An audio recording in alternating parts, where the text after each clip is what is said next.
الحمدللہ رب العالمین والصلاة والسلام علی رسولہ الامین وعلی آلہ وصحبہ اجمعین وعلی من تبعہم بإحسان الی یوم الدین.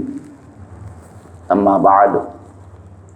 محترم بزرگوں، عزیز ساتھیوں اور پیارے بچوں، السلام علیکم ورحمۃ اللہ وبرکاتہ. خلافت راشدہ کے دوسرے رکن رکین خلیفہ راشد حضرت عمر ابن خطاب رضی اللہ تعالیٰ عنہ کی حکومت کی جھلکیاں، حکومت نہیں کہنا چاہیے، خلافت کی جھلکیاں آپ کے سامنے پیش کی جا رہی ہیں. کہنے والے تو کہتے ہیں اور ہم بھی کہتے ہیں، ہم تو اس دین پر ایمان رکھتے ہیں، تو ہمارے بارے میں یہ کہا جائے گا خوش فہمی ہے ہم کو. میں عرض کرنا یہ چاہوں گا، خوش فہمی کی بات نہیں کر رہا ہوں میں، بلکہ دنیا کے جو پیمانے ہوتے ہیں ان پیمانوں سے آنکھیے اور جانچیے اور پھر بتائیے کہ جو امت مسلمہ کا کلیم ہے، جو دعویٰ ہے، وہ دعویٰ برحق ہے کہ نہیں ہے.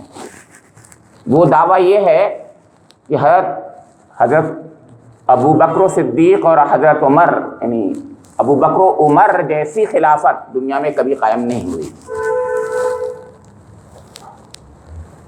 حضرت ابو بکر صدیق رضی اللہ تعالیٰ عنہ کے بارے میں باتیں آ چکی ہیں.